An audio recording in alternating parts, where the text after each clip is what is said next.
welcome to the Life and Times of Captain Barney Miller podcast. I'm your host, Mike White. Joining me is the rookie, Chris Stashew. I have all 10 of my fingers. I just checked. Also along for the ride is, well, we've got a special guest. He's here from Internal Affairs. It is Mr. Otto Bruno.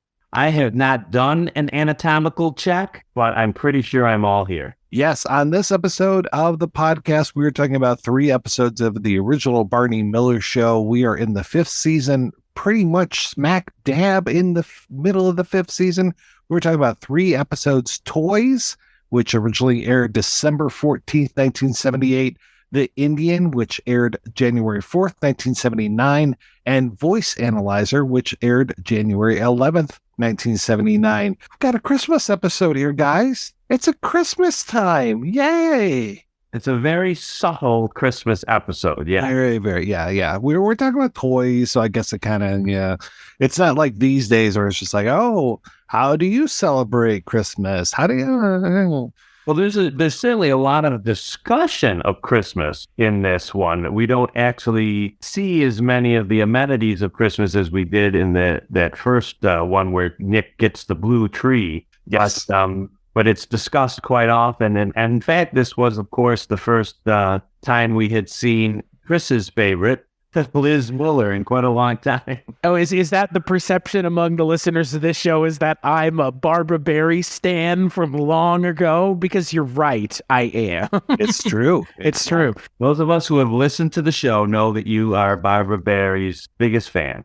I don't know about that. This is the last time she comes by, and boy, oh boy, do we get wrong-footed here, because we were headed straight for Divorce Town, and it looks like we've made a turn down Reconciliation Alley, but nope, fuck you. We are not going anywhere down that street. This is the last time we're going to see Barbara Barry here. I'm really disappointed that at no point in this episode did Luger show up and go, "Hey, Barney, are you getting divorced?" Like, where's this interaction episode? Where is James Gregory? The question that's being asked by all the kids right now on the street is, where's James Gregory? Because they mention him. They mentioned him, and that feels like a missed opportunity. Don't mention the man. Give us time with him. Well, but you can't have him in every episode. He was in the episode right before that. So he was in The Radical, which was the episode that preceded this one. But that's not the one we're talking about right now. I know, but what I'm saying is he was never a weekly character. That's fair. No, that's fair. I mean, I get it. It's just I like him a lot, and he would have added something to this episode. Right.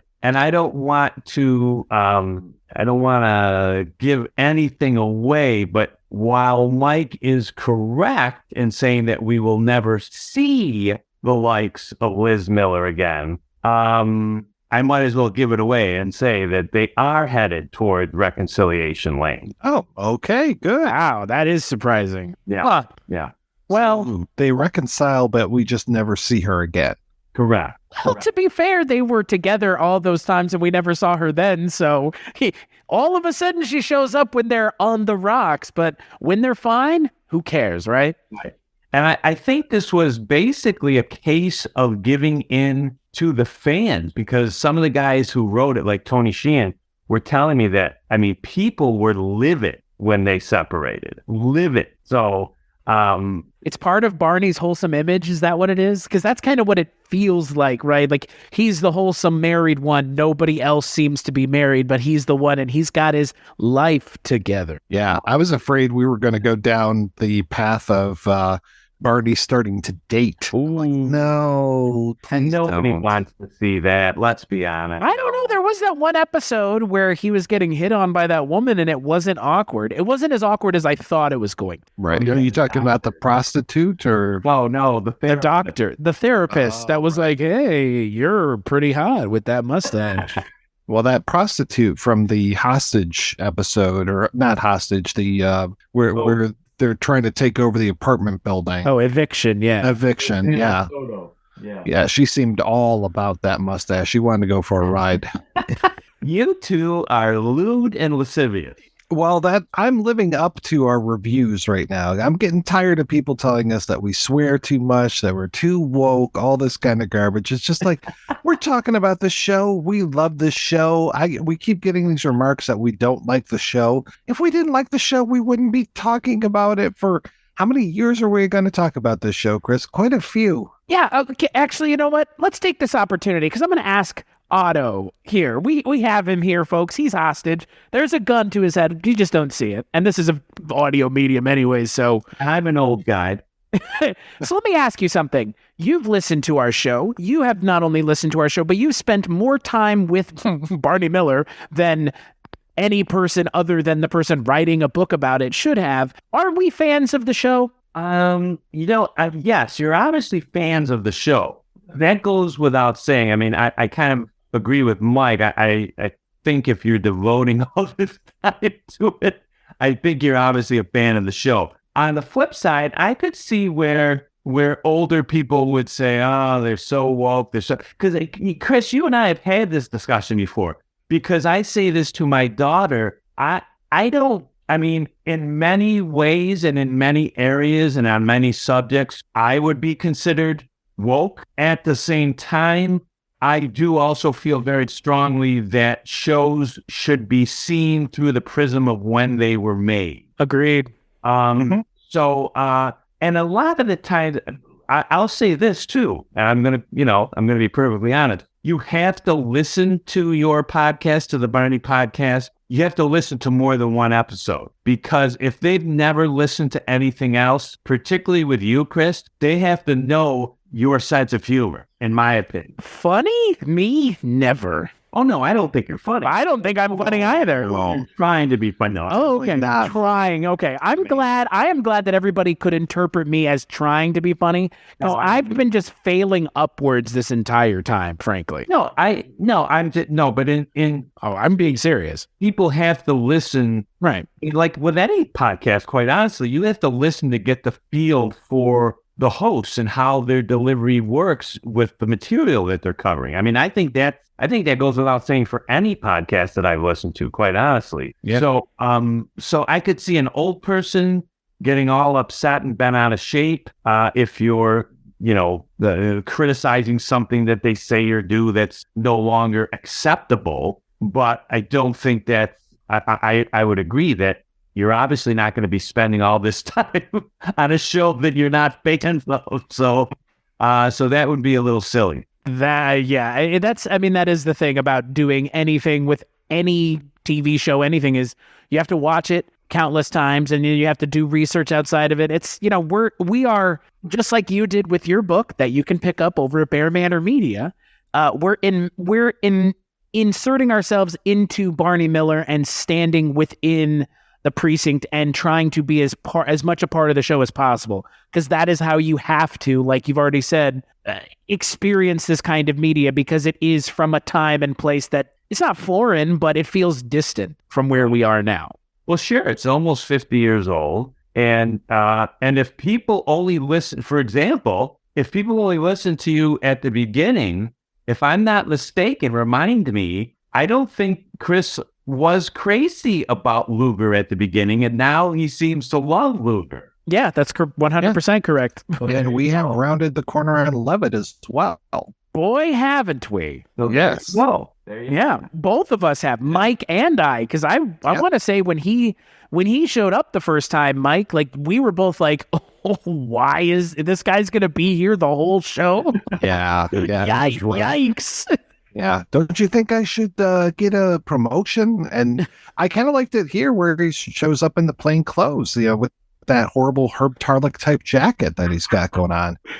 Are these episodes out of order, though? Because he shows up with the jacket, and then in the next episode, he's like, hey, Eris, what do you think of my jacket? It's like, well, he was already in this jacket, though.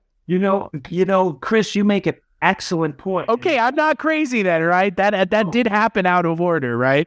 Because in my book, I write about, like, the episode right before this that we're talking about that Luger was in. He says, Inspector Luger mentions how hot it is for October, but the episode aired.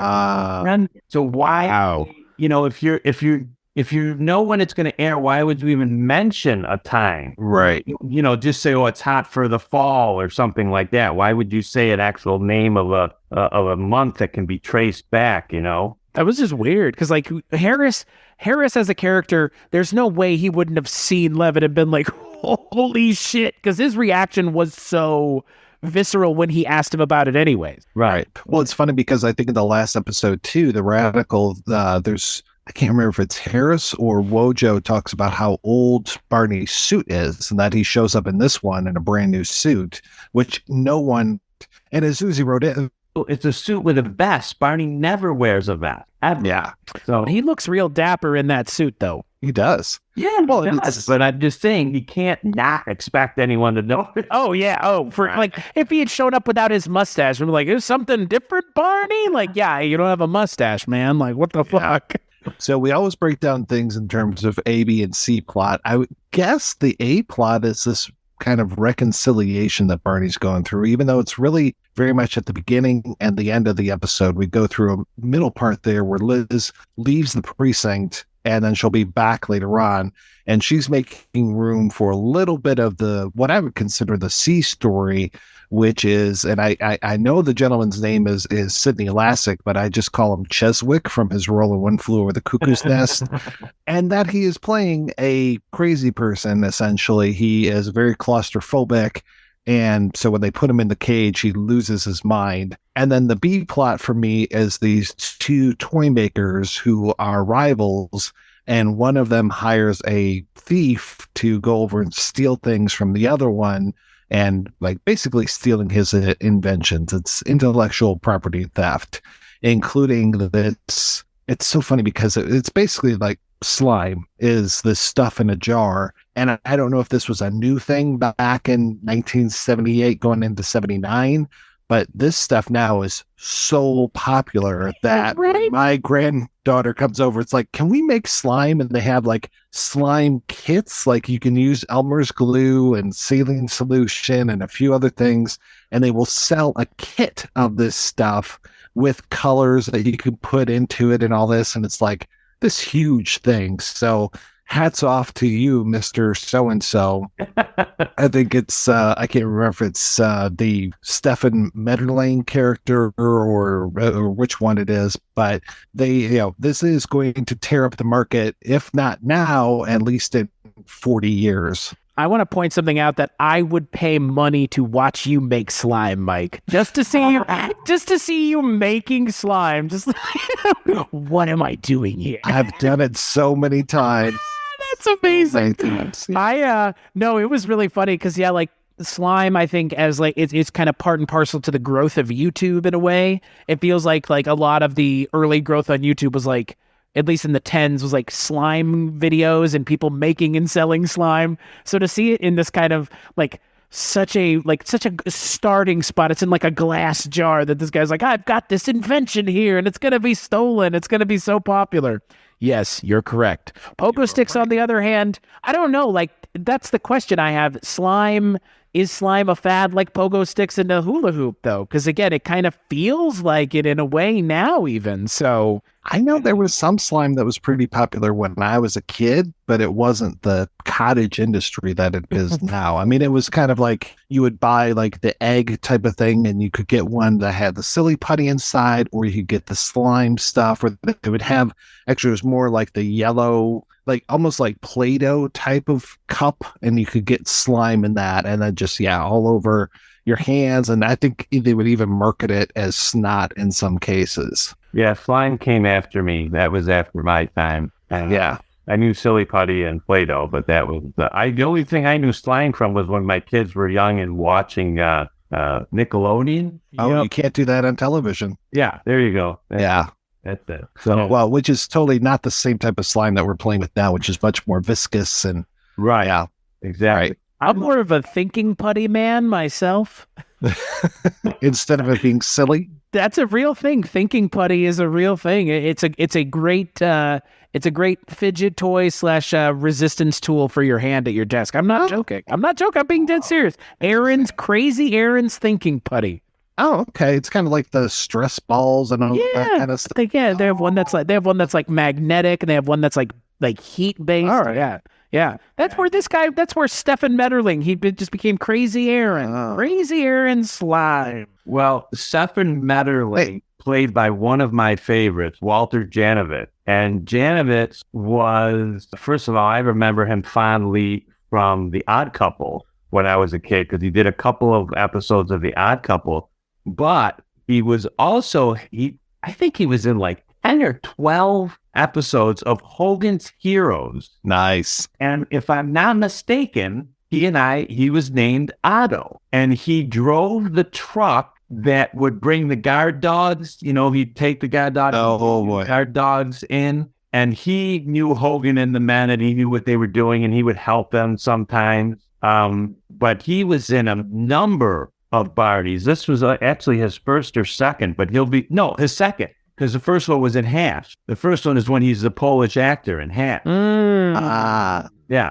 So this was his second episode, and as you said, Mike, Sidney Lassick, this was his first of 2 Barney episodes. And yes, he always played those high-strung, neurotic characters, like he did in One Flew Over the Cuckoo's Nest. He kind of reminds me of like portly Burt Young. Yeah. Like Burt, but like I don't know, something about his face makes him play that kind of crazy perfectly, right? He does it so well. Yeah, like he was in a movie called Pandemonium that I absolutely love, and yeah, he plays a nut so well. And he was one of the teachers in Carrie. Yeah, every time he shows up, and I know he was in Cool as Ice of all things, but yeah, whenever I see this guy, I'm just like, oh, it's Mr. Cheswick. This is great, and he's so good. Yeah, the things I've seen him in, I always think of him as very childlike. Oh yeah. As he is in this, because he's sincerely sorry, later when he's apologizing to Liz. Right. Letting her. I'm waiting for him to say, I don't want his cigarettes. I want my cigarettes. Yeah, you're right. He is very sincerely sorry that he has, kind of gone off. And I knew as soon as I saw this guy, I wrote Bellevue in my notes. And right. There he goes once again to our show's favorite place to dump the crazies. Yeah. And by the way, go ahead. The guy who plays his rival in this, the actor's name is Zachary Berger, and in the show he plays Nathan Berman. He will be on Barney one more time in probably the most serious episode ever done of the Barney Miller Show. Oh, wow. And this is a show that had an episode titled Rape. Just want to point that out for everybody at home playing along. Yeah. Well, and I think we've seen just recently, we saw one of the most serious ones. Trust me that I think once you see it, and after, I can't remember now off the top of my head. Have you seen Rape already?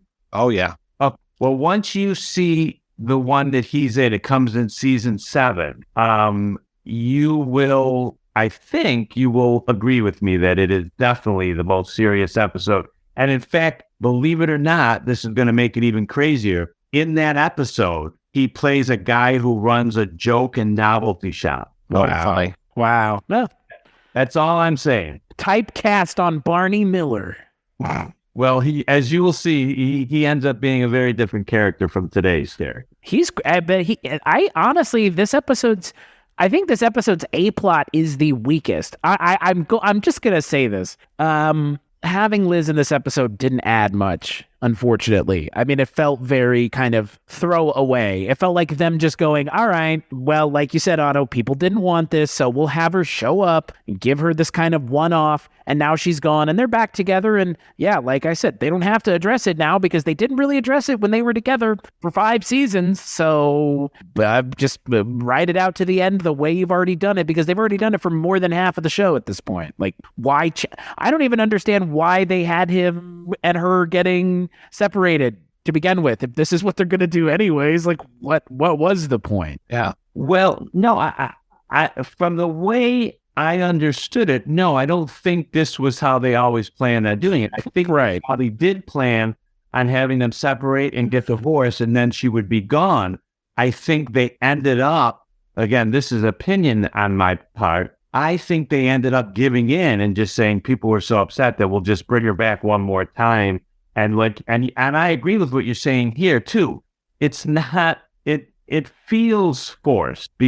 It's totally exactly what you said. It's what they're doing. They're just bringing her in and trying to put a bow on it and make everyone feel better. And then we still won't see her again after this. to the point where they have her stab all the characters going, "Hi, Liz," over and over again. It's like, yeah, they do know her. Like we do know that. Other than Landisberg, who has to introduce himself, which I did appreciate that they did keep that continuity at least. Right. And can we please acknowledge one of my all-time favorite lines when Metterling says, "Let me tell you about the toy business. It's all thieves and cutthroats." And Dietrich says, "I thought it was mostly elves." That is a great line. There's to your point, Chris, about no Luger in this episode. I thought for sure that he was going to come in and help Barney, like kind of what's the word? Return the favor, because Luger's the lonely old man, and here's Barney possibly going to be alone at Christmas time. But I was very happy that Wojo comes in and he's just like, "Hey, you can come over to my place," and do this whole thing. And I wrote in my notes like, "Oh, Wojo seems to be maturing in this whole thing." And like, "Oh, I'm not banging chicks every single night. Yeah, come on over." And then when it turns later on, when he's like sad, like, "Oh, I'm so sorry, Wojo, I'm not going to be able to make it." And he's just like, "Yeah, no, that's cool." Just basically like, "Yeah, no, I do want a floozy over, so I'm good."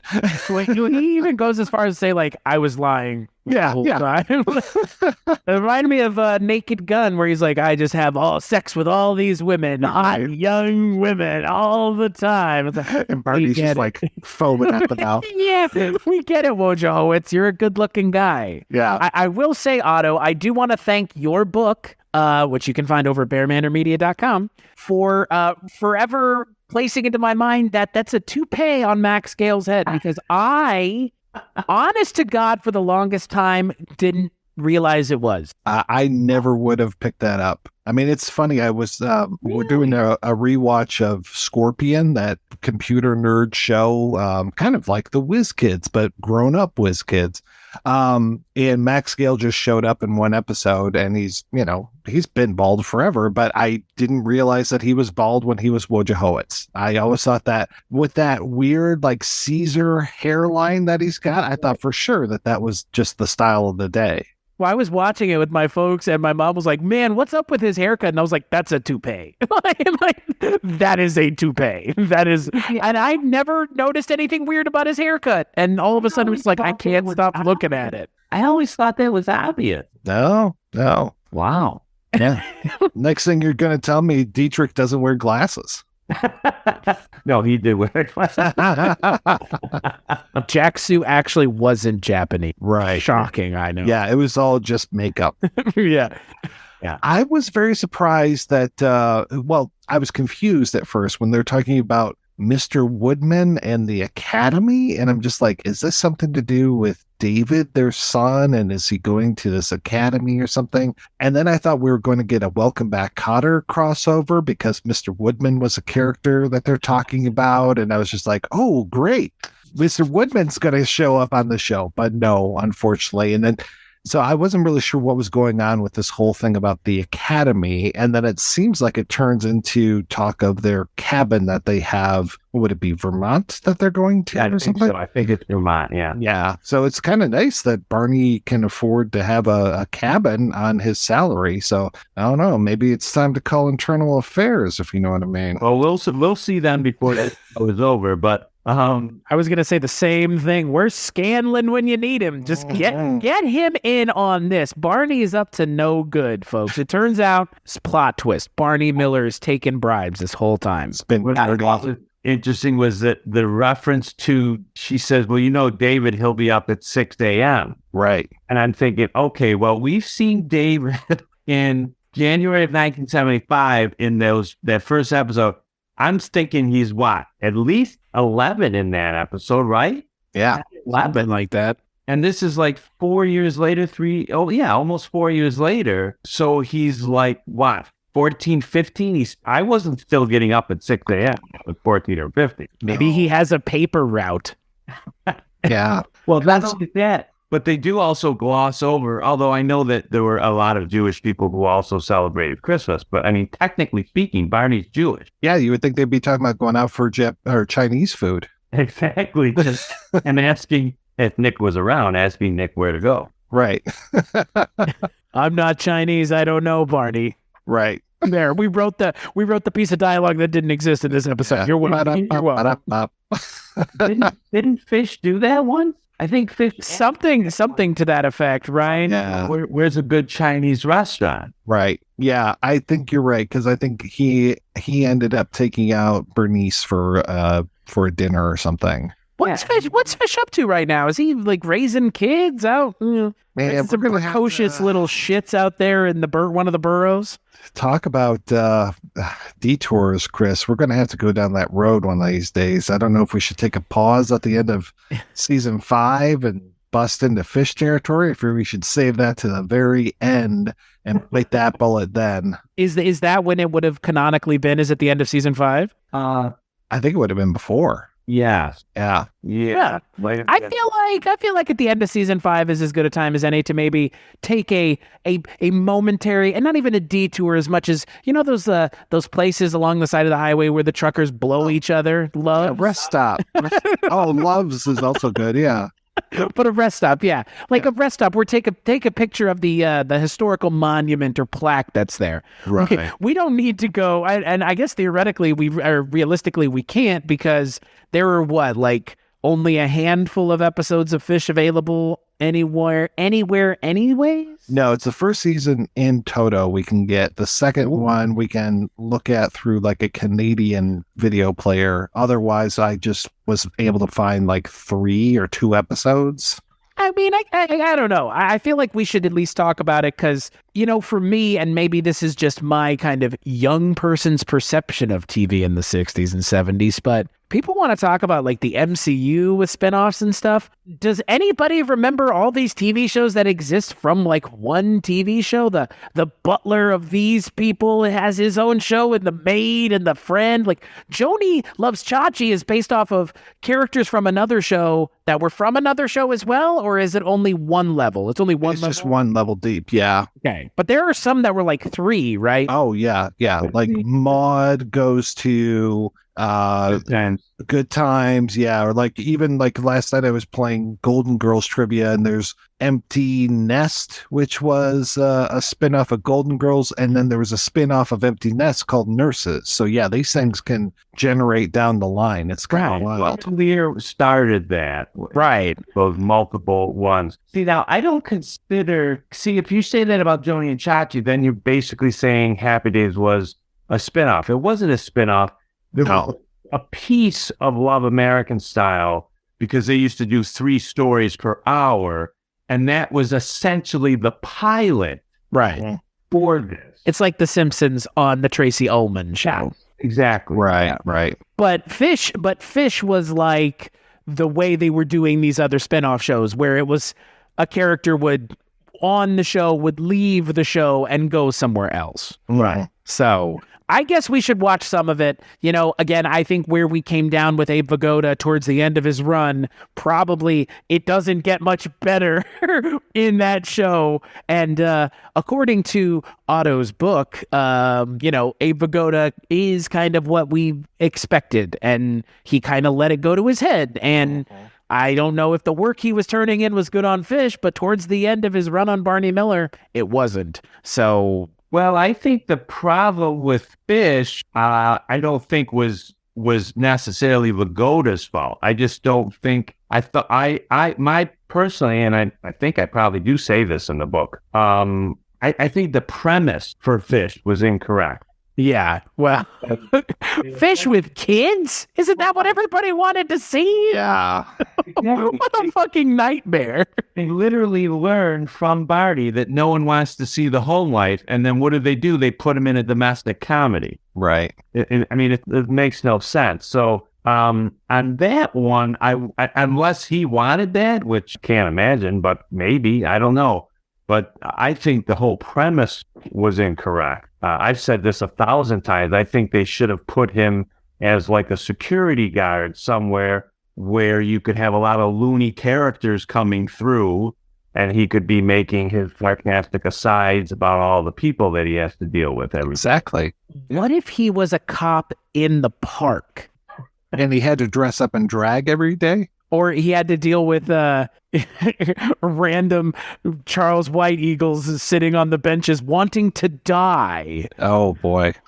You mean George Ten Fingers? Yeah. Oh, my Lord in heaven. Yeah. Chris is taking us right into the next episode, The Indian, which, I realize this is one of Max Gales's favorite episodes, from what I understand, because we're talking about Native Americans, which is a cause that is very close to Max Gale's heart. Yes, this was one of his 2 ideas that he was able to get in. Well, that from what he said, they promised him he could get at least 2 storylines in with Native Americans in it. And of course, the other one we don't see until the 4th episode from the end of the series. And that 4th episode actually propels the final trilogy of the show at the very end of season 8. But yes, this was his idea in a sense, because he wanted a couple storylines that would incorporate American Indians into it. Because he's been involved in the cause for 50 plus years now. Oh, yeah. Fighting the good fight, what Max Gale is. Oh, very, very, very close and respected within that community. Yeah. Yeah. So we've got, again, our A, B, and C plot. The C plot in this one, very minor. It's basically Levitt is a little jealous of Zatelli, who is back in this one. It's been a little while since we've seen Officer Zatelli. And from what I remember from your book, Otto, it is going to be, we're going to get a lot more of Zatelli as we go along here. And I'm hoping that Levitt will get out of his funk, maybe stay in the plain clothes for a little bit. But yeah, to your point earlier, Chris, it's weird that he's back in uniform later on and that he's, being noticed in this ugly jacket for the first time in this episode. And there's also a really weird line that Levitt has towards the end of this episode that I want to point out, and I think Otto knows maybe what I'm talking about, where, and this might be me being a fucking wokester, and it probably is, but I don't frankly care. The line that he has to Maggie Dubois is a little strange, because I assume, or it is implied, it's the implication, as they would say, that he is offering her to do sexual favors to get out of whatever trouble she might be in? I wasn't picking up on that. I was picking up that he wanted to take her home and was hoping for a little eat-er once they got there. Well, yeah, but he was expecting sexual something. He was coming on to her in an uncomfortable way. I was going to say, I would say he was coming on to her. Okay. I, of course, of the old and very, very clean mind, would not have assumed that he was looking for but nowadays we would assume that he might have been looking for a future date or something. This is the same show which involved an episode titled, and I quote, and Otto knows what I'm going to say here, the Harris incident, or is it the Harris incident, or is that what's the not the Harris incident, the thing with Steve Landisberg and Dietrich, right. What was that called? They were like, he groped me, and it's like, there's no fucking way he's gonna grope. That is the only original script that I own, because one of the people who worked on it, Shelley Zellman, sent me her copy. Oh, wow. That's amazing. And that was with that very flighty Miriam Byrd Nethery, right? Yep, who was married to the recently departed Clu Gallagher. Oh, okay. Wow. Yeah. But, they always lightly touched on mature subject matter. But again, they didn't, they never really went to those places too much. I mean, the things that they do and say with Wojo is pretty, interesting for that time. The only people who were usually being quite that explicit in the 70s was Norman Lear.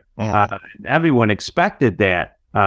In fact, I believe there is an episode later on in the series that will shock you because Harris uses the N-word. Oh, on the show? On the show. Where else, Chris? And and I will tell you. Thanks, Mike. I'm sorry. You motherfucker. Oh my God. God damn it. That was a rather common occurrence on a Norman Lear show. Oh yeah, well, and especially on my God, on Sanford and Son, the poof, Right. cow. Yeah. So tonight, Where else? Yep. I deserve that one. That was funny as fuck. no, Harris said that 3 and 5 had won. Right. It wasn't Rod Glass, it was Harris. He looked at me and he said, he looked at me and he said it. All right. I'm actually kind of surprised that he hasn't said it yet on the show because there have been opportunities for it. Mm-hmm. Yeah. Well, you'll understand when. Oh boy. Oh boy. Yeah. I was very happy with, well, I guess it would be the B plot here, which is Alex Elias, who we've seen on here before, and Chris, she's more known to us as Hot Coffee from Citizens Band. Yeah, that's right. Love her and her voice. And Phil Leeds is back. I think this is like his 5th appearance or something as Horace Chandler. They couldn't torque him out of showing up on this episode. I know. Yeah, I get that History of the World Part 1 joke. And you and like one other person was in this episode. Alex Elias is Maggie Dubois, who she starts off the episode that her shoes have been stolen. And yeah, it's basically if Quentin Tarantino didn't get a film career, he might turn out like this Horace Chandler character because he's going around taking the shoes off of women and fondling their feet. Oh, like that. Oh, like that. Oh, yeah. All of that stuff at the beginning is so good. And just those knowing looks and how clueless she is. And at one point, she's like, have I been violated? Yes, maybe. Yes. I love when she says that. Have I been violated? And I love when they catch him and he's got all those shoes in his bag. Like, how long has he been doing this today? This does not seem like this is yesterday's catch. This seems like it's all what has been going on today. They dump out all those shoes and she picks hers out of there. And of course, then they're evidence. And so she's shoeless again. And that's how Levitt ends up trying to take her home and maybe cheer himself up because he is so bummed about this Zitelli thing and that he's never been told that he does, quote, excellent, unquote, work by Barney. Right. Well, first of all, I'm sure I've said this before too, but there are few faces in the history of television that were as great as Phil Leeds. Oh, he's so good. I love his face. He looks like a living parrot. His long lost brother would have something to say with you, Otto, otherwise known as the other face having human being, Don Calfa, who looks very similar to Phil Leeds. Like they're like so close it could be like father and son or brother and brother. Now I was going to say Leeds was older than Calva, so yeah, they could have been father and son. They have that same like hang dog kind of. Yeah. I don't know, the droop, the natural droop of their faces is just so fantastic. Yeah, the droop and then the hair that kind of sticks up sometimes. Yeah. Oh yeah. This is Leeds' 4th of what will be 7 Barney appearances. Wow. That's wild. Yeah, 7 different Barney appearances. Yeah. Oh yeah, he's had so many amazing appearances, and he'll just show up in like tiny little things. Like I remember he was like an emergency room ghost, like when Patrick Swayze sees him in Ghost, and he's Dr. Shand in Rosemary's Baby. I mean, this guy's been in, I think he had to have been in like over 100 things at least. I wouldn't be surprised if it was top of 150. And then Alex Elias, she's still working and she's still doing a ton of stuff. And she's got that great voice, that great squeaky voice. So yeah, with the two of them, I'm like, just give these two a show, whether they're the same characters or not, but these two character actors are amazing. Yeah. I would definitely think that Phil Leeds did more than 150, maybe 200 different things. I wouldn't be surprised. He was in so many things. And in fact, at the very end, I think it was one of the last, if not the last thing he did. He played the uncle on Everybody Loves Raymond. Wow. And he, at that point, he was like, had shrunken. Oh God. Like a little doll. He must have weighed all of 85 pounds or 90 pounds by that time. And he looked like he was 120, and he was probably only about 80. But yeah, he worked a lot for a long, long time. Oh, man. Yeah. And then the B plot is the whole thing with the A plot is everything with the Indian, the titular Indian, or I suppose we could be politically correct and say the Native American. I think it'd be even more politically correct and call him indigenous. And man, oh man, that's this story and just Wojo's helplessness, like really trying to help this guy out. They find this guy in the park. And I think he thinks that he's dead at first. Is that right? They think he's dead multiple times in the episode because exactly. Alex Elias comes in and even thinks he's dead. So I think Wojo brings him in because he thinks he is dead. Right. Well, no, I think they had gone out there originally. Hadn't he started a fire or something? Oh, yeah. No, you're right. Yeah. Yeah, I think he had, and he started a fire without permission or whatever, and they bring him in, and then, yeah, he's waiting. The wolf is coming to take him home, basically. That's right. Yeah. And the only thing that Wojo can think to do is basically take his case as high as he possibly can and contact the Bureau of Indian Affairs.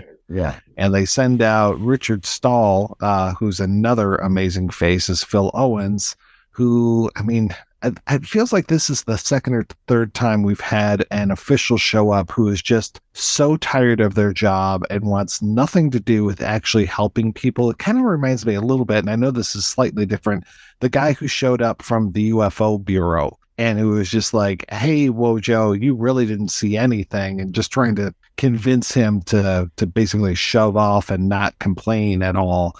And it's basically kind of the same thing, just like, I am so tired of all this stuff, and I've got a meeting with the Ojibwe in half an hour, and then I have to talk to the Iroquois, and he wants nothing to do with this case, and he gets really angry that it's been conflated or brought to his attention. He's just like, no, I don't need any of this. Just leave me alone. Beleaguered is probably the term best used for these official characters. I do like that this gentleman apparently thinks that Wojo is the name of an indigenous person. That was good. That was good. That feels like Max Gale was like, get this line in there. Make sure this line gets in there. Well, he hasn't had anybody make fun of his name in like a whole season, I think. Right, man. Yeah. Just like it's spelled. Well, right. Well, the futility of bureaucracy is a center point of this entire series. I mean, we visited over and over and over again throughout the series. Yep. And will continue to be. I mean, it is a through point. Just like the paranoids with proof. Right. Exactly. So, wow, very good.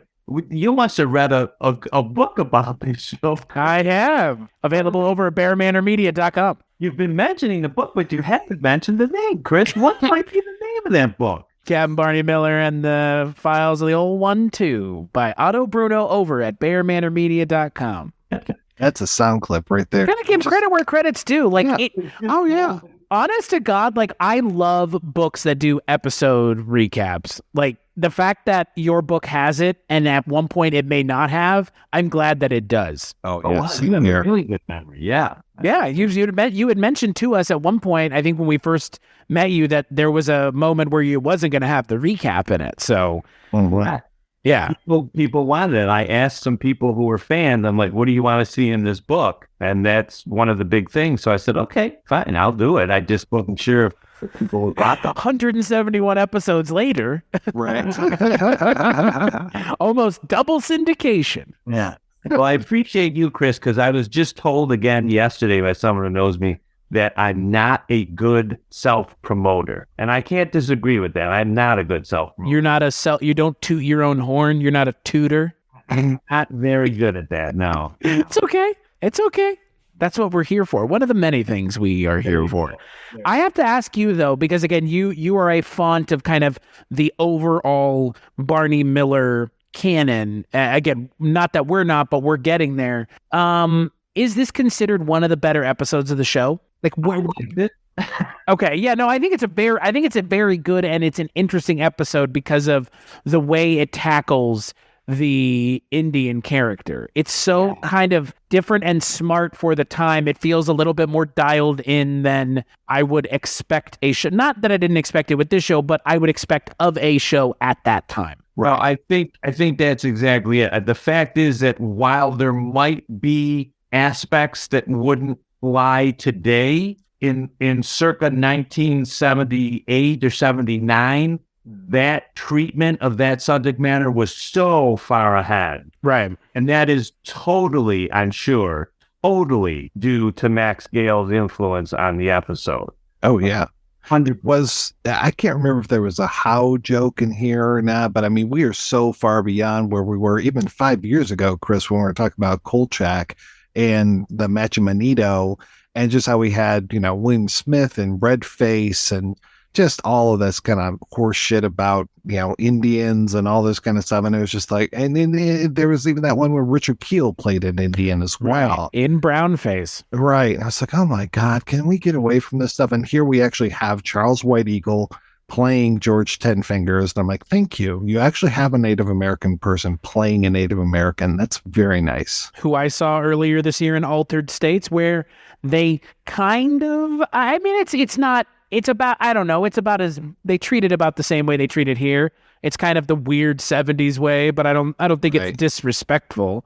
I think about like one of my favorite shows, mentioning Kolchak, The X-Files. At the end of the second season, going into the third season, they incorporate the Anasazi, the real Native American tribe that kind of just disappeared, and they kind of have this whole thing about Mulder being healed by the blessing way and all this shit.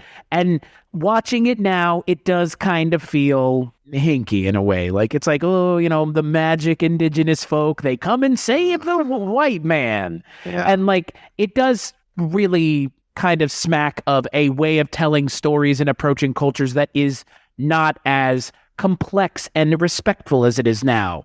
But I don't think that they were going into it then with this kind of cavalier attitude of, we don't give a shit about being respectful. I just don't think they really knew how in a lot of ways. Oh, yeah. I totally agree. That's probably true. Yeah, I think that's probably true. The internet is a massive equalizer for pieces of information that people just need to know to be able to make decisions in a way that is less offensive just right out of the gate. But I also tend to think that no matter what era you're in, you're always going to get some people who are so far ahead of the curve that they're going to treat a subject matter with dignity and respect and more complexity.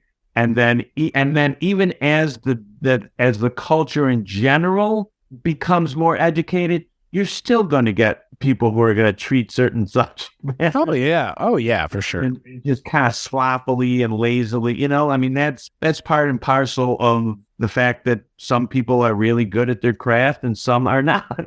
Well, I mean, just think about Mazursky, a movie, Harry and Tonto, a movie we watched earlier this year, Otto, for the Culture Cast, which you can find over at weirdingwaymedia.com. They treated, I think, the character in that movie about as respectfully as they treat the character in this, where it's like, we understand that we don't understand their culture entirely, but we're not going to, like Mike, like you said, poke fun at the how or, hey, how are you? Like, none of that. Like, Right. Oh, there were some weird shots in this one of George Ten Fingers. We talked a couple episodes ago, I think, Chris, about some of those weird insert shots of Dietrich. Mm-hmm. And in this, we get other insert shots, and they're from like a higher angle looking down on him. And then later on, we get like regular, like the camera's more level with his eyes. But it's just this odd thing when they're talking about him and the camera's up and looking down. I'm just like, what are you doing? Like the lighting is a little bit different. I mean, it's not as off as those intros now of Levitt and Dietrich, which just stick out like a sore thumb in the opening credits. Yeah, they really do, don't they? Oh boy, oh boy. Hold on to them too long. They sure do, man, especially poor Dietrich. And it's just like, it feels like he's just telling a story to somebody and laughing at his own story. And they just keep holding and holding and holding. 2 seconds longer and it would have been Police Squad level of parody. Right. Yeah, the wall falls down behind him. Levitt standing there fixing his tie, and in the background, Landisberg's just on fire running by. And they Funny that you say that, because I was thinking, I had not watched anything from season 5 in a while, and I'm watching that last night, and I'm thinking, they're holding on this shot way too long. Yeah, I really hope that they won. Well, obviously they're going to have to drop Jack Sue in season 6 in the opening credits, but I'm hoping they go back to the opening music from 2 seasons ago, which is, it doesn't do that jump of octaves, and it overstates welcome one whole, the bar too long, where it's just like they go, you're up here, and then it's like, oh, and then here's Luger, and the music goes higher, and it's like, no. Just go back to the old stuff. I just missed the freeze frame of Hal Linden going when he's laughing outside of one of if not the only time ever in the show we essentially see in front of them walking in. It's just him going, which it is my favorite freeze frame. That and the freeze frame that exists because they had to put it in the intro. Max Gale doing karate for literally no goddamn reason. I kind of miss that. I miss it too, because it was like, man, that still makes no sense. He was taking karate training. Just in that one episode, we're going to use that for the opening credits. And one episode, right? Yeah. And now it's him at that board, and I just keep looking at those other names on the board, and I'm just like, where's Mike? Where's Mike at? I was waiting for Mike to show up when Barbara Berry showed up. There was Mike. Hey, Mike. Hey. Yeah, I brought my favorite policeman with me. Yeah. God, Mike is gone. Mike is not coming back. You two, get over it. Oh, yeah. We just can't let it go. You sound like our comments section. Let it go. The in-jokes are too much for us. Mike, oh my God, that was played by... oh, yeah, the guy that was, he was another Kolchak veteran. I think it was played by Art Matrano, wasn't it? You're right, yes. Right.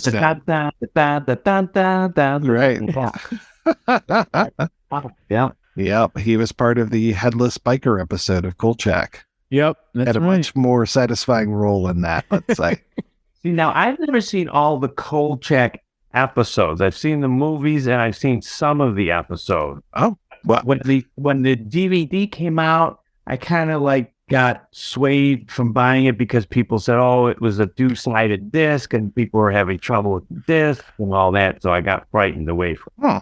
Now, there's a Blu-ray out there right now that you should totally pick up. No, I like Kolchak, and I didn't watch it when it was originally on because at the time, I think it went up against Dean Martin's Celebrity Roast. Oh, boy. Yeah, you gotta choose your battles, and Dean Martin's Celebrity Roast was, holy cow, was that good? There was no question in my mind at that age. Yeah. I don't even know what you guys are talking about, but I'm engaged already. Oh yeah, there's some great stuff out there. I want to say that we even have a clip of Peter Falk on that roast. If not that, it was something very similar. Yes, Peter Falk plays Columbo. Yes. On the Frank Sinatra roast. If you have never seen a Dean Martin roast, I beg of you to watch some over the holiday. I beg of you. It's so good. It is so good. I can't wait. I want to hear your Hey, I'm a fan of Dean Martin. He looked really bloated in Cannonball Run, so maybe it'll be better. Oh, it definitely is. This is Dino, not necessarily at his prime, but definitely, but he's blitzed out of his mind, but he looks a lot better than he did in Cannonball Run. Because this is almost 10 years earlier. Oh, well, that's good. Well, that's horrifying, but yeah. Yes, it is. Yep. Yeah, but one of the few things from 2022 that Dean Martin just looking like a bloated fat man. But Chris, you are a student of film and television. So the great thing about these roasts is how bizarrely edited they were. Oh yeah. Okay, so that they would have, say they'd have a dais of 18 people, right? But in reality, there were only 6 people, or 12 people there. But at the beginning, when they announce everyone coming in to sit down at the table, Oh no. yeah, they were just and then they would have the guy or woman stand there in a studio and talk and turn their head as though they were talking to the roastee, but there's no one there. And Oh my God. and they cut all these shots of people on the dais laughing, except for the fact that they would show the same cuts of them laughing like 3 or 4 times at the show. Man, I wanted to know how much cocaine were they using in this editing room? Because it sounds like it would have been a fucking nightmare. These guys were probably all drunk, but the guy who made it was a guy named Greg Garrison. He was Dean's producer, and he was very protective of Martin, and he wanted to make sure they got what they got and made it possible so Dean could do the least amount of work. Fucking of course. Yeah, this is the truth. I mean, he started with that was the point on the variety show, and this basically talked about spinoff. This was an offshoot of the variety show, because when they got tired of writing an entire hour-long show, they started taking the first half as the variety show, and the second half started as these roasts, and then eventually they just started doing the roasts because it was even that much easier for Dean. And basically, everybody just read off cue cards that the writers wrote for them. Uh-huh. There were only a few people who were allowed to write their own stuff. Basically, Jonathan Winters, Don Rickles owns. Oh, now I'm sold. That's all you had to say was Mr. Venom himself. I wish He's one of my fucking favorites, period. I bought my grandmother the whole set because they used to sell them off of TV all the time. And like, oh, the Dean Martin roast, and you'd buy like the DVD set. And I wish that I would have been able to get those after the old lady kicked off, but I don't know where they ended up at. But God bless her. Oh, nice. Don Rickles, man, he I was wondering, because I was trying to think to myself, like, who would have been there doing those, and like there's only one name that came to the front of my mind, was Don Rickles. So I think it's safe to say, I think Mike might agree with me, Rickles was at his absolute best on these things. Yes, absolutely. But do they ever have anybody from Barney Miller on in there? Abe Vigoda did some roast. Oh my God, that's amazing. Yeah. The level of celebrity on here is pretty amazing. I remember Orson Welles showed up once, if memory serves. Yeah, Jesus, more than once. Wow. Yeah. Orson Welles was on the Sinatra one. Oh, there you go. Yeah, that's why I think I remember it the most, because I've got that folk clip where he's playing Columbo. That's amazing. So let's move on to the voice analyzer, which you guys are going to have to help me out here, because I remember 2 storylines going on and I don't remember the third. The main storyline is the voice analyzer itself, it's basically a lie detector test. We've got the return of Lieutenant Scanlon coming in here, George Murdoch just doing his thing, and a man that you love to hate. He is so despicable, and I love when he shows up because he is just so awful, and he always gets humiliated, which is fantastic. Right. So we've got him coming in, investigating, because there's a newspaper story where it's been reported that people from all of these different precincts are taking bribes, including the detectives of the 12th precinct. So it really narrows it right down. It's not another shift. It's not somebody on another floor where they've got the plainclothesmen. It's this group of guys. Somebody is a dirty cop, or are they? Because it's just being printed in the newspaper, and we know all about fake news now, don't we, folks? We know all about it. It's the worst deal we've ever had, frankly. This was actually in Newsweek, the magazine, the weekly news magazine that was a national magazine. I don't even know. Is it still in print, Newsweek? I'm not sure. It was like the rival for Time for a long time. Correct. It was Time's big rival. And then later on, they introduced that U.S. News and World Report. Right. It was like 3 networks and 3, because Time was owned by CBS or vice versa. CBS was owned by Time or something. Time Life presents. Yeah, right. But Mike, I don't think I think those are the only 2 storylines in this. Are the the bribery scandal and Scanlon and the what do you call it? The Furrier. The Furrier, right? The stolen furs. The stolen furs. Right. Now we got two Grease cast members are now part of this show. We got good old Barry Pearl not looking like a teenager. Definitely not. know, Definitely, he's no teenager.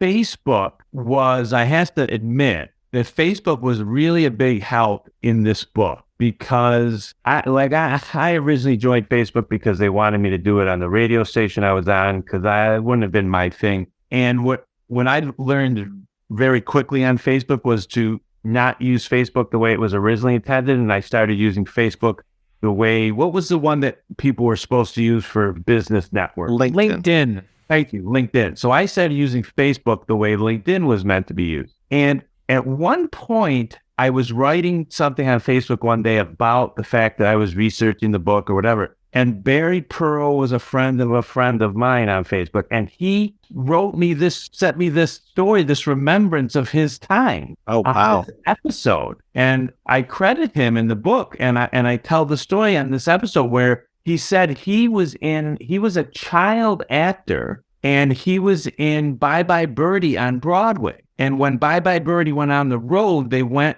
for a while and did it in Vegas in one of the big hotels. And he said, while I was there, I saw Jack Sue in one of the hotels. I think it was the Frontier, he said, doing Flower Drum song. Oh, wow. And he said, for whatever reason, I was just so impressed by Jack Sue and so amazed at him. And I really admired him. So he says, when I got the gig on Barney, I was so excited because I was going to meet one of my heroes. Oh, my God. Wow. And he said, I was very upset the day I got there because I found out once I got on set that he was in the hospital with esophageal cancer. Oh, right. And to add something even eerier, the day this episode was aired, January 11th, 1979, was the day Jack Sue died. Right. Oh, man. Yeah. Side note, Barry Pearl, super awesome individual as well. I actually have had the pleasure of speaking with him when we did a episode on Grease, what feels like probably close to a decade ago now. So wow. I love seeing him in things because he's not in enough stuff, but he's good here. They just don't have much for him to do, unfortunately. Right. Yeah, I thought he was very good, but yeah, the part is not a big part. But yeah, from what I know of him on Facebook, he's a very nice guy. Yeah, very nice guy. Yeah. Yeah, so we've got this guy who is trying to scam the system. Alan Rich, another just super familiar face, my goodness. And he's there as Mr. Ramson, who's had his car stolen, and his car was stolen with $20,000 worth of furs in it. So, oh my gosh, we got to make this police report, start the insurance procedure. And of course, we're going to get Barry Pearl coming in later on, talking about just that there was no value to these furs whatsoever. And yeah, wouldn't you know that he's trying to scam the insurance. So thank you, criminal, for actually helping us out here. And meanwhile, we've got George Murdoch, Lieutenant Scanlon, going through now and investigating every single member of the old one too, and using this, like I said, it's basically a lie detector test, but it uses the waves from your speech and tests the stress inside of that, and we get varying results here, especially Wojo just almost blowing out the machine. And then here you go, Chris. Here it is, baby. Hard. Well, we have the confirmation that Dietrich is actually an alien from outer space. It's true. It is true, Your Honor. This man is an alien. This is canon, yes, Otto. Is this not canon, or is this a joke? At the end, he says, I was born October 12th, 1947 in Columbus, Ohio. And then they all look at me and said, hey, it had to be said. Well, yes, I love that aspect of the episode, just as I love that episode where the guy supposedly comes back from the future. Have you guys seen that one? Oh, yes, we have. With oh God, Richard Libertini. Yes. Yep. And he's like, hey, Dietrich, you're not Arthur Dietrich, are you? He's a fucking alien. There's no other explanation at this point, and he's immortal. And you know what? I'm glad that there is this kind of in-joke on this show. I really am. Because they have gone so many times into this interesting direction that, again, felt like it should have just been on Kolchak, where we have a werewolf and we have, I guess, a ghost at one point. Both Kevin Tigar episodes. Tiger, however you pronounce his name. Kenneth Tiger, yeah. But that they just kind of go all the way with this, I do appreciate. I do really appreciate it. Even if they're not being serious, it's headcanon for me now. It's wonderful. I was so happy with it. Just to have those different reactions between the two, and then that Barney actually gets to use the machine against Scanlan later on and catch him in all the lies that he's trying to do. Like, oh, no, this won't be held against you. And the machine just goes off. And that poor put upon guy that's trying to actually like use the machine, the calibration guy who's monitoring everything. That guy he hates his life. And I kind of appreciate him for that. I'd like you to acknowledge that guy, his name is Philip Roth. He didn't do a lot of stuff. Yes, not the author, the actor. Right. Philip Roth. But he is also in one of my all-time favorite films, and that is What's Up, Doc? Yeah. Too. He plays like the government. He almost plays like a spy in that. Who's after this supposedly, I guess, a journalist who has stolen government documents to try to show the people, what the government is doing without telling them and stuff like that. He's brilliantly funny in that as well. But I also wanted to just make a quick mention that Alan Rich, along with Phil Leeds in the other episode, both were blacklisted during the Black. And Danny actually kind of made a habit of hiring people who had been blacklisted. Oh yeah, we've seen Jeff Corey's already shown up. I remember he was blacklisted. Jeff Corey, yeah. He does it a number of times. So I always found that very very interesting. Gave me another reason to like Danny.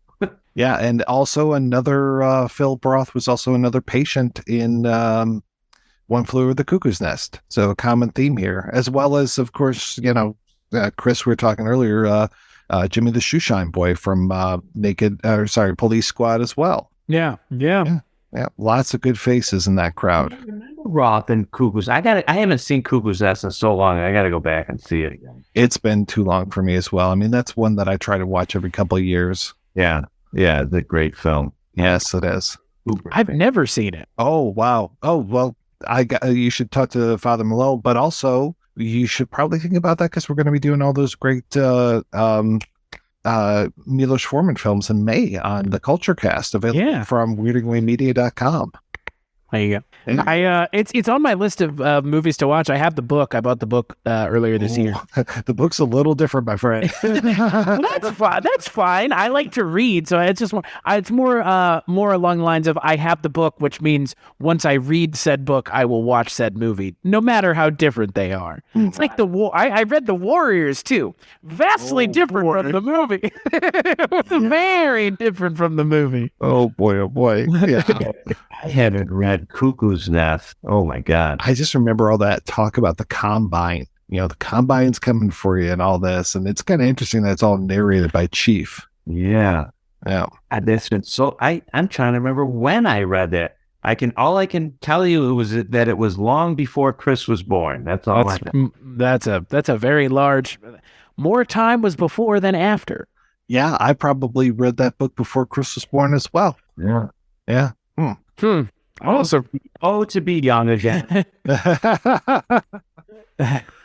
So yes, of course, Lieutenant Scanlan walks away with egg on his face, swearing revenge, spitting, and he's going to get you one of these days here, Barney. One of these days you're going to slip up. I'm going to find out about that cabin, and I'm going to come for you. And I would have had you too if it hadn't been for that meddling alien. Yes. There you go. And yes, you can. I'm sure you guys already know this, but rest assured, this is not the last of that you've seen. I sure hope not. No, we got 3 more seasons, man. We even got more of this season here because on the next episode, we're going to be back and we're going to talk about The Spy. We're going to go ahead and cover both parts of Wojo's Girl, which I think, out of memory serves, you think that that's one of the worst episodes of Barney ever? I think part 2 of Wojo's Girl is the worst episode in the history of the series. All right. We're going to try to wash the bad taste out of our mouth, and we're going to wrap that episode up with middle age, because then we're going to have 2 more episodes after that of the 5th season. And then according to our talk earlier, we're going to dip into some fish territory for a little bit. So then God bless us. Interestingly enough, I think in the book I say that one was kind of, that episode didn't seem to have the same energy either, but then they get right back on track after that with one of my favorites called The Counterfeit.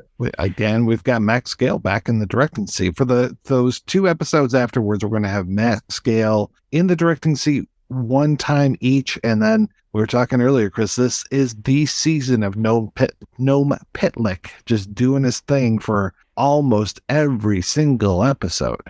Yeah, I guess as we end this episode, because I always ask you, Otto, since this is your appearance for the 5th season of the show, where is it considered in the pantheon of Barney Miller? Because I think, Mike, I don't want to speak for you, I'll speak for myself. This has been a season of some very high highs, not a whole lot of really low low. There have been some issues with the season, I think, but those issues kind of exist because of real life things like Jack Sue, obviously. And then, the Barbara Barry stuff also being kind of a real life thing. So I'm just curious, where does the 5th season stand in the Barney Miller kind of series as a whole? Well, I mean, I still think it's the only season that I ever felt was like, I think season 7 might be the weakest season, and then I think they make a little bit of a comeback in season 8. Danny will be gone in season 6 and season 7, right, due to health issues. So that may have been affecting him in season 5 as well. I think season 5 is still a strong season. There are a few missteps in there, but I still think season 5 is a very strong season, and you get some, like you say, you've got Scanlon in it. You've got coming up, we are going to be introduced to a character in season near the end of season 5. We're going to be introduced to a character that will be recurring for the rest of the series. That is a very interesting character, in my opinion. No, I think it's a strong season. I think probably, like most sitcoms, for whatever reason, season 3 is the strongest. I don't know why that is among sitcoms. I always used to say the same thing about the Andy Griffith Show, that season 3 was the strongest. But no, that's a great thing for me about Barney, is just how consistent it was throughout the course of it. I mean, season 1, watching it now, is a little hard to watch because the characters haven't found themselves completely yet, but it's still incredibly well written. And even season 7, when I think it loses a little of its mojo, it's still better than most of what's on television. So it was incredibly consistent. I think season 5 is a strong season. Yeah. We just only get your time once a season, so I figure gotta ask holistic when we can. So yeah, right. Well, I think it's a good. There's some good episodes. Like I say, I love The Counterfeiter. I like The Indian. I thought these episodes, these 3 we discussed today, I thought they're all strong episodes. I thought they're all good episodes. And of course, because I love the Dietrich character so much, of course, season 5, he's really coming into his own. So, oh yeah, he feels like the star of this season. I think we've obviously talked about him a lot because we're both huge fans of what he has brought to the show, but this season has definitely felt like he is the one who the jokes are going through almost constantly, which, again, not going to complain about. I just don't want it to be a Abe Vigoda situation again, where it's like, all right, not everything has to be a Dietrich joke. Yeah. No, I don't think so. Although, yes, I do think he is the funniest character. per se throughout the rest of the series for me, because people always ask me, what's your favorite character? And I'm like, well, my two favorite characters, one was Nick Yamada, the other one was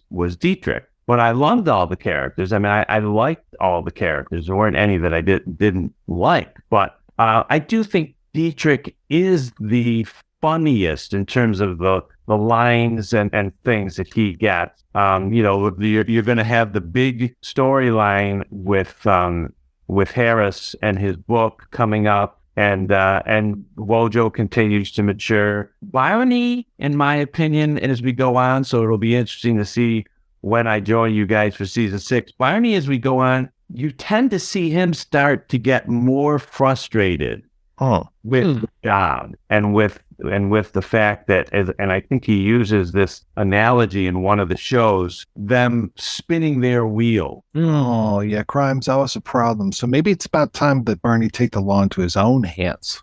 Definitely style. Barney Miller. Barney Street vigilante. I mean, at some point they were just like, all right, Charles, we need to replace you with another actor who has a great mustache. Hal Linden, what are you doing?